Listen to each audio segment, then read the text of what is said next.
Guys, তোমরা সবাই কেমন আছো? তো আমি নিশা চলে এসেছি একটা নতুন ভিডিও নিয়ে। তো আর এই ভিডিওটা ছিল আমি সেকেন্ড দিন যেদিন কাজে বেরোচ্ছিলাম সেদিনকার। তো সকালে উঠে চান করে আমি টিফিন বানাচ্ছিলাম, আলু ভাজা আর পরোটা।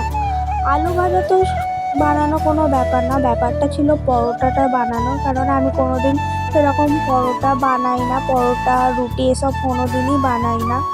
কিন্তু আস্তে আস্তে আমি করছিলাম। তো আমি এখানে ত্রিকোণা যে পরোটাগুলো হয় ওরকম বানাচ্ছিলাম, কারণ গোল তো আমার দ্বারা হবে না।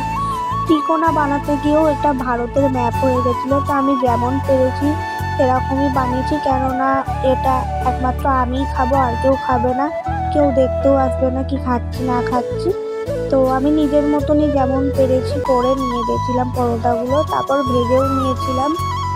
আস্তে আস্তে একটু একটু করতে করতে হয়তো শিখে যাব, পরিস্থিতি সবই শিখিয়ে দেয়। তো আস্তে আস্তে আমি পরোটাগুলো ভেজে নিয়েছিলাম, আর কয়েকটা পরোটা পুড়েও গেছিলো। তো যেহেতু আমি একা খাবো তো আমার কোনো ব্যাপার ছিল না, 3টে পরোটা ভেজেছিলাম খাবো বলে। তো তারপরে রেডি হয়ে চলে গেছিলাম কাজে।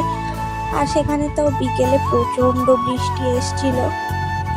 তো তোমাদের ওখানে কোথায় কোথায় বৃষ্টি হচ্ছে আমাকে অবশ্যই জানিও। তোমাদের ওখানেও কি বৃষ্টি হচ্ছে?